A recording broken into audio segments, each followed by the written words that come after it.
Hey everyone, Grayson the Bard here, and welcome back to day 150 of the Hunt a Day. 7 days. 7 days until Monster Hunter Wilds. We are so close, and I am so excited. Couple things before we get into the hunt today against Seething Basil Goose, which is a hunt that left me seething. I was able to finish the video last night. I stayed up way too late getting it done, but I was able to finish the mini retrospective Farewell to Rise.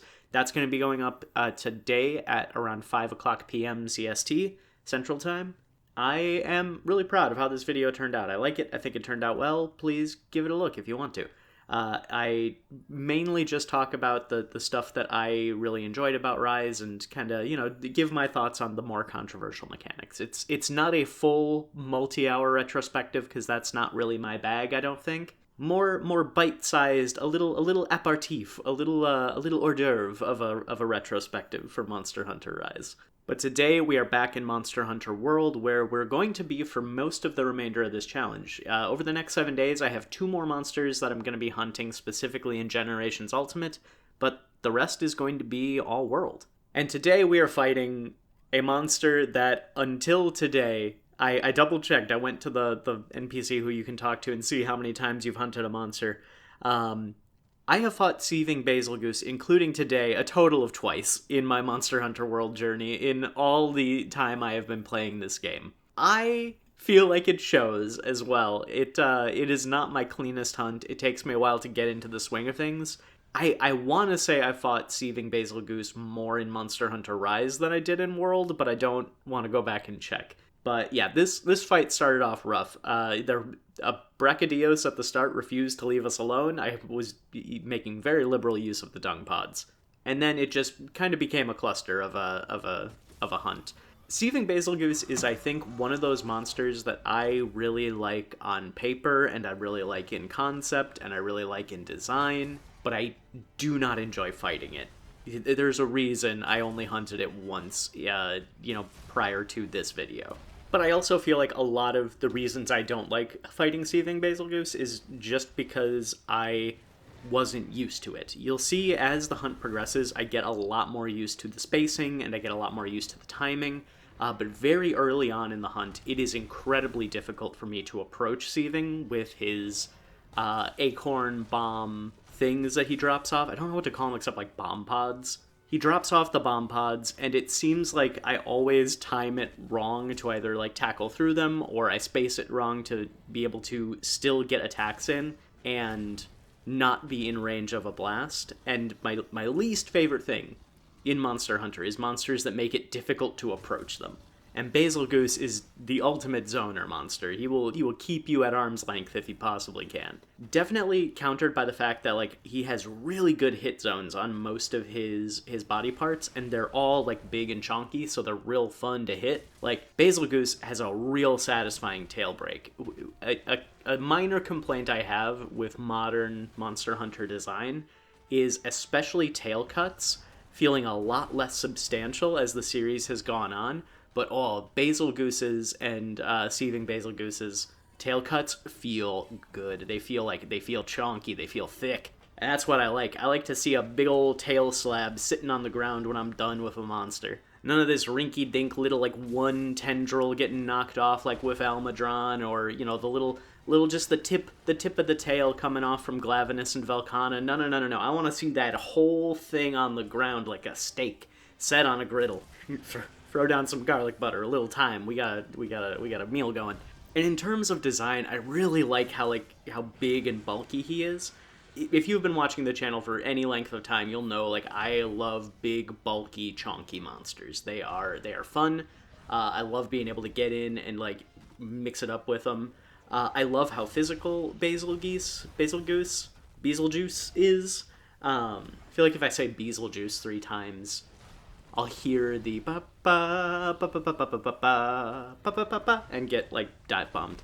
So I'm gonna refrain from saying that version of his name a 3rd time. I love how chonky Basil Goose is. I love the way that it uses the bombs more defensively, especially the base form of Basil Goose, than it does offensively. It's there to keep things away from it. more so than it is like active in its attacks.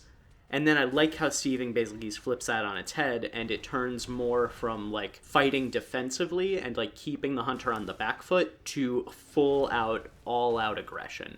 I think the choice to have his bomb pods always in the charge state so that they blow up faster is a great choice for a variant monster as like a difficulty increase from the base form. I don't really like the supernova state that they have, where they glow like white hot and they get like purple and crystally, and then like I honestly can't tell what's different aside from the fact that I think the explosion is a little bit bigger and they like take a little more time to go off. But I don't know, I'm not a big fan of that aspect of Seething in particular. I am going to kind of lump in, because there's no master rank regular Basil Goose, which is a shame, because I think I like regular Basil Goose a little bit better than Seething. So I'm going to kind of lump in my talk about their design when I talk about Seething, because I think it is a really, really good monster. It is very much a big, bulky pine cone. It is the bulky, thick pine cone to Seregios's thin pine cone, you know? And I like how, as the fight progresses, when the bomb pods drop off, I think my favorite part of his design is that you can actually see that reflected in Basil Goose's physicality. Like, the bomb pods will actually drop off of his body, and there will be, like, empty spaces on his tail and under his chin where those bomb pods fell off from. I wish it were a little more clear how they were reforming, because it does, it does suspend, you gotta suspend a fair amount of disbelief as they just, like, pop back into existence after a while.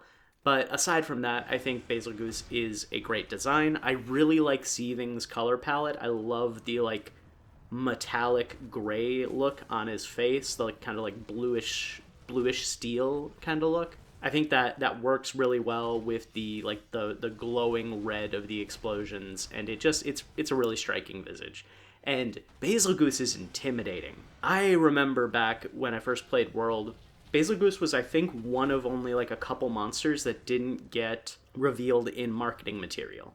And I remember, like, a couple days into playing World, I was like looking at the Monster Hunter subreddit for some reason, and someone had like a very blurry, like, Bigfoot cryptid ass picture of Basil Goose and was like, "Hey gang, what is this?" And everyone was like, "Oh, that's got to be Seregios. It looks like very pinecone." And then like the collective meme of Basil Goose, the B-52 bomber flying into Quest, being the new invader monster. It was great. And at that point, we already knew Deviljho was coming, so I don't think like the greater community was expecting an invader monster in the base game. So Basil Goose really did take us by surprise, or it took me by surprise. And I love that it did that. When I fought Deviljho a couple days ago, I talked about how my favorite time fighting Deviljho was when I was in 3 Ultimate, and it was entirely new to me, and Deviljho was terrifying. I had the same reaction to Basil Goose in base game Monster Hunter World. Like, whenever I would hear the, I would be like, "Oh no, please don't come crashing into this quest." And sure enough, he came crashing into the quest. He became definitely a bit of a meme in the community, but also became a very beloved monster. The fact that they brought him back from Monster Hunter Rise is pretty much a testament to that as well. And as much as I'm like, I don't necessarily want to see Basil Goose and Seething Basil Goose again, I would like them to make like a new invader monster if they're going to do one.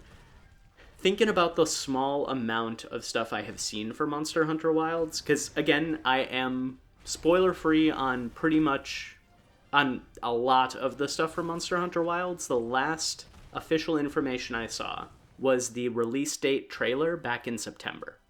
The one that showed off a little bit of the Scarlet Forest and the flagship for the first time. Anything other than that, I know nothing about, like, a majority of the monsters that are coming back. I've only had, like, 2 spoiled for me so far. And I want to keep it that way. I don't want to know. I am speculating on if I think Basil Goose is going to return. I do not want to know if I am right, so please do not tell me in the comments. This is pure speculation on my part. But I think Basil Goose would fit really well. He is a monster who, like, of all of the invader monsters in Rise, I think Basil Goose is the one that I can see existing and thriving in any environment it goes to.